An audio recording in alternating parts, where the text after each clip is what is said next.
Unë shqiptarëve bëj me dije se në margin e dënimit përfundimtar, Erion Veliaj, për shembull, marr me Erion Veliajin apo Ilir Beqaj. Do gjithë ato ditë që janë në kushte para burgimit do t'i njihet me 1.5 apo jo. Po, kështu thot dhe kodi penal. Po, kodi procedurës penale. Nëse ai do ishte në masa të tjera, për shembull, detyrim paraqitje apo pezullim nga detyra apo edhe masa të tjera. A mundet që ky dënim do ishte 1-1 në përfundim? Po, patjetër. Sepse nëse ne do kishim një masë e cila do ishte masë jo arrest në burg, ndërshkimi i tij do ishte më i madh në fund. Tani Veliaj me këtë 1.5 po favorizohet. Po përfiton nga ligji që ti përllogaritet 1.5 në fund të dënimit. Avokat, një pyetje sqaruese.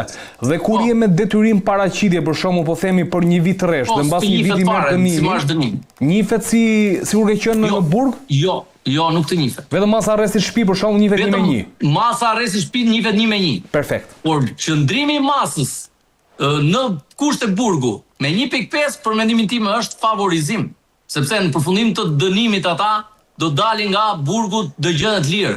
Por nëse ata do kishin vazhduar me masa të tjera, atëherë do ishin në burg.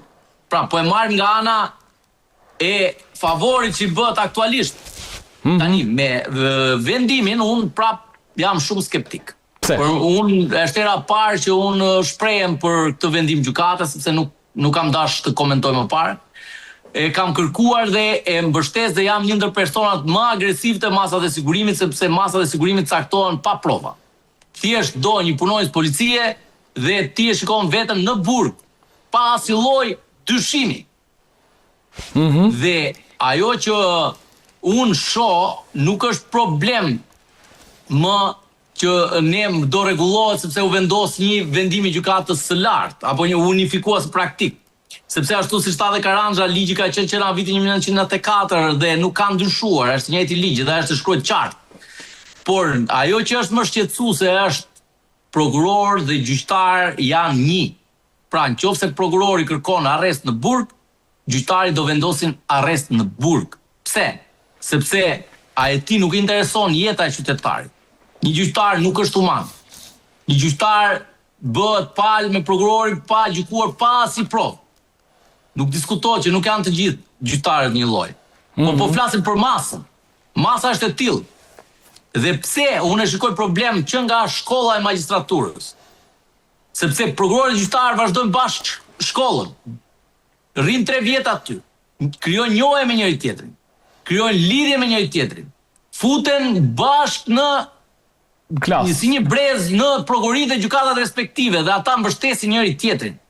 Ata duhet të garantojnë të paktën një drejtësi në dukje që duhet të jetë e paanshme. U bllokua dera e gjykatës Elbasanit sepse e kam ngritur unë problem shumë të madh dhe u mbyll dera e prokurorisë me gjykatën. A e di se çfarë bën prokuror? Bojkotuan 2 ditë, nuk shkuan për procese, madje kërcënuan dhe gjyqtarët, tanë do ta shikonin vetëm me pranga. Prokurorët kërcënuan gjyqtarët? Po. Këtu ka arritur rezultati i sistemit në të drejtësisë.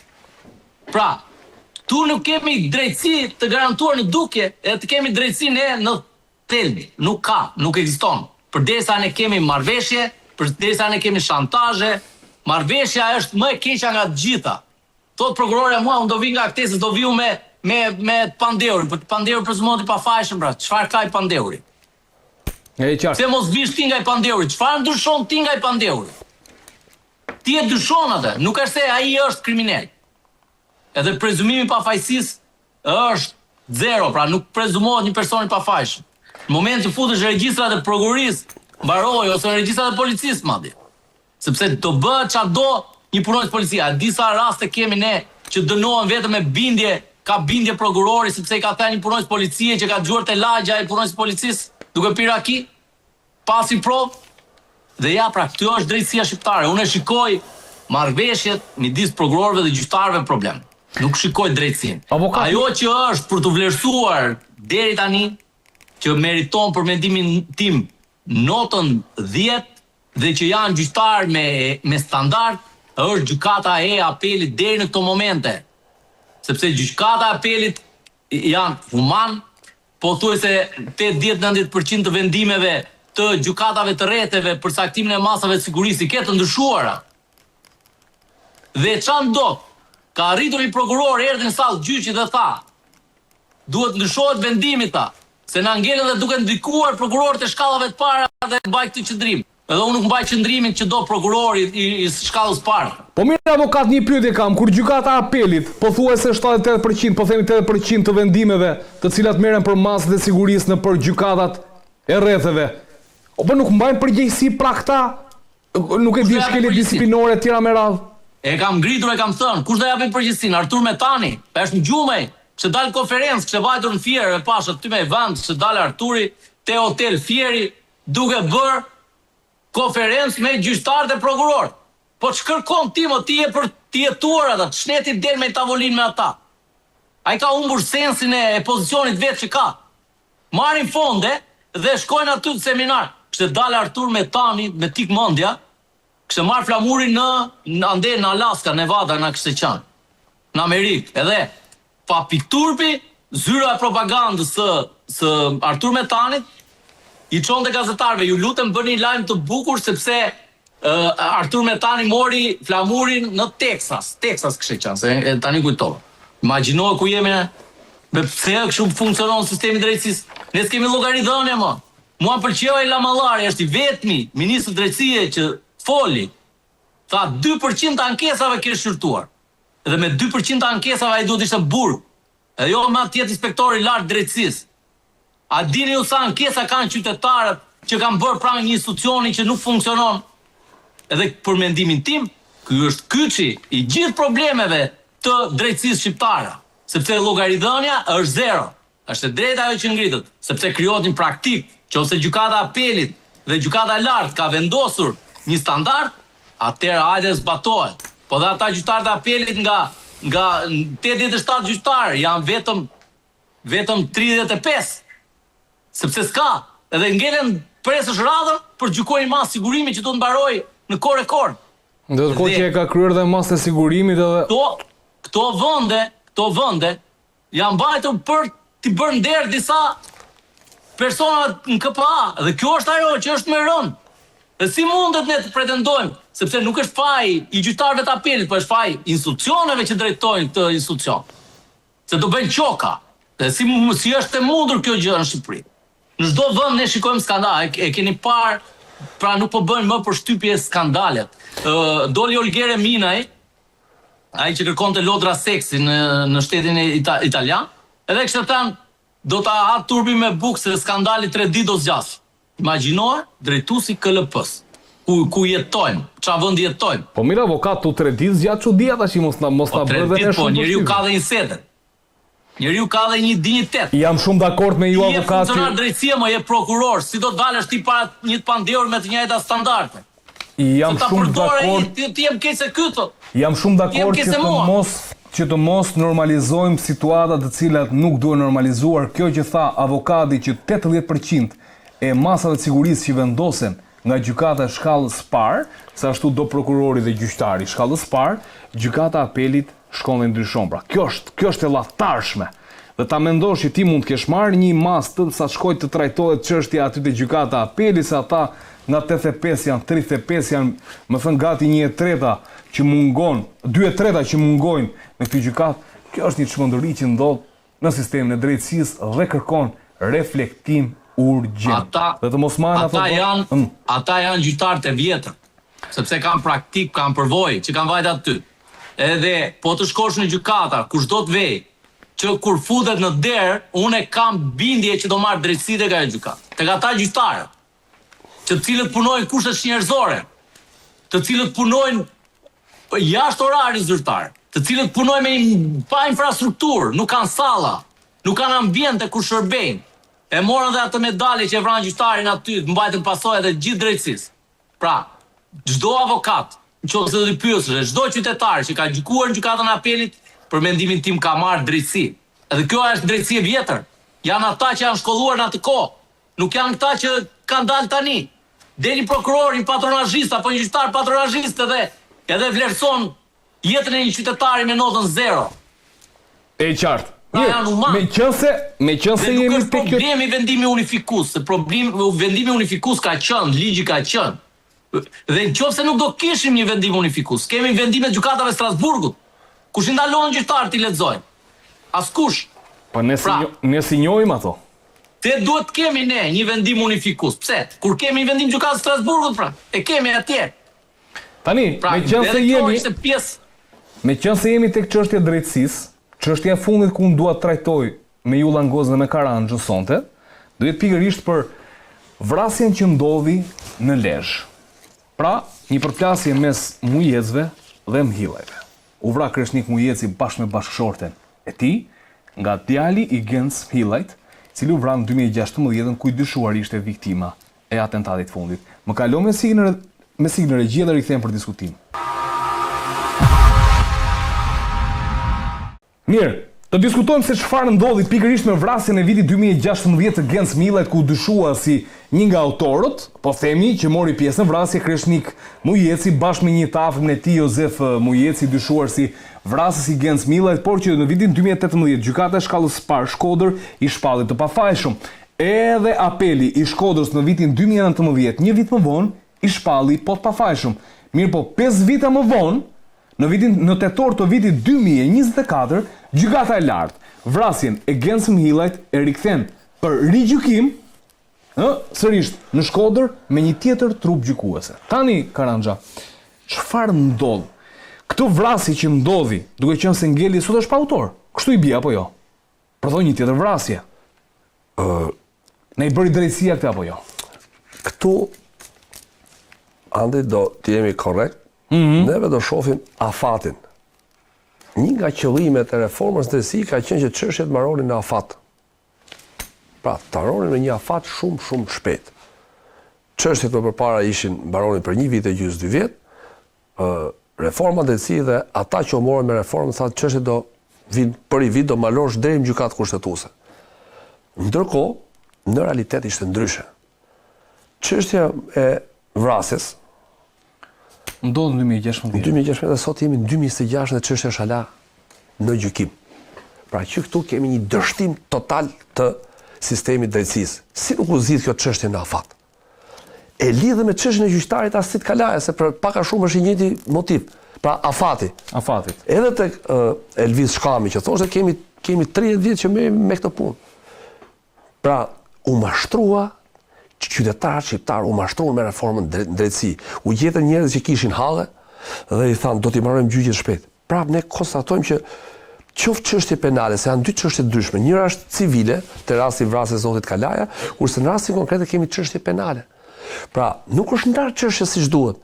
Mas 5 vjetësh kthen gjykata lart çështjen pra. Shumë vite pra për thyrë çështje. 2019 6 vjet. 2019 që është lënë fuqinë 2024 5 vjet po. 5 vjet, 6 vjet, pra do të kalon 5-6. Atë si janë këto sisteme? Pra, ti e marroshe më përpara çështjen për i vit të gjysmë, në gjithë sistemi gjyqësor, sot pas 6 vjetësh deri në gjykatë kushtetuese. Dhe kjo është quajtur nga shkencëtarët e reformës drejtësisë, të them shkencëtarë sepse do bënin diçka të madhe. Dhe tani arrim këtu, te rasti çështjes punës zotit tek rasti i zotit Kalaj, po të kemi çështje gjatë me vite. Konflikti ishte i 2092-shit, por konfliktet gjyqësor kishin filluar në 2011. Po 2011-2012. Dhe konstatohet që kemi zgjatje. Pra këtu kemi dështim total të reformës drejtësi. Dhe këto dy ngjarje që s'kan mbyllur kohë, dhe po të veshë andi, unë jam shumë i kujdesshëm në terminologji. Ç'kuptojmë me terminologji? Ka s'ka prova, duam na pëlqen, s'na pëlqen, kemi një arbitër që është gjykata.